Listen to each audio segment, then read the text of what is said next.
ஒரு உதாரணத்துக்கு ஒரு வீட்டுக்குள்ள வந்து ஒரு திருடன் வந்து திருடுறானா திருடனை குத்தம் சொல்லணுமா? நீங்க ஏன் வீட்டுல இவ்வளவு நகை வச்சீங்க, இல்ல வீட்டுல ஏன் இவ்வளவு காசு சேர்த்து வச்சிருக்கீங்க அப்படின்னு நம்ம அவங்கள குறை சொல்ல முடியுமா? அப்ப திருடக்கூடியவர்கள் ஒரு திருடக்கூடாது, இல்ல ஒரு பெண்ணை அத்துமீறி தொடக்கூடாது அப்படின்ற அந்த மாரல் வேல்யூஸ கற்பிக்க தவறினவர்களையோ, கற்பிக்க தவறின இந்த சமூகத்தையோ, இல்ல அந்த மாதிரியான மனநிலையில இருக்கிறவங்கள தானே நம்ம குற்றவாளின்னு சொல்லணும். வீட்டுல எப்படி நகை வச்சீங்க, ஏன் இந்த மாதிரி பணம் சேர்த்து வச்சீங்கன்னு கேள்வி கேட்கறது, அது அவங்கள குற்றவாளின்னு நம்ம அதுல சொல்ல முடியுமா?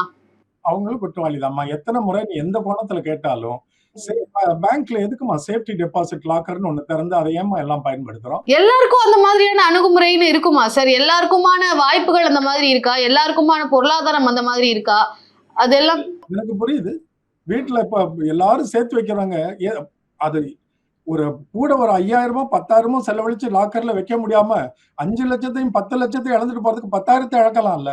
இங்கதாம்மா அடிப்படை காமன் சென்ஸ் வேணும். நம்ம உழைச்சு சம்பாதிக்கிற பணம் மிடில் கிளாஸ்க்கெல்லாம் எவ்வளவு கடினம். அப்ப இந்த வாழ்க்கையில நம்ம கற்போட ஒரு பெண்ணு வாழ்ந்து அழகா மகிழ்வோட அவர் சுதந்திரமா திரிந்து போய் சேர்ந்தா எல்லாருக்கும் மகிழ்ச்சி தான்.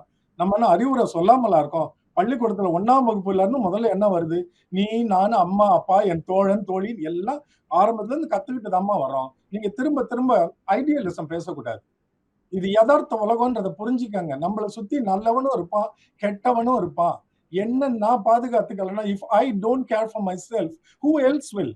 நீயே உன்னை பார்த்து கத்துக்கலன்னா நீ எப்படி மத்தவனை கேள்வி கேட்க முடியும்? அவன் எல்லாம் நல்லவனா இருந்துருவானா? இது என்ன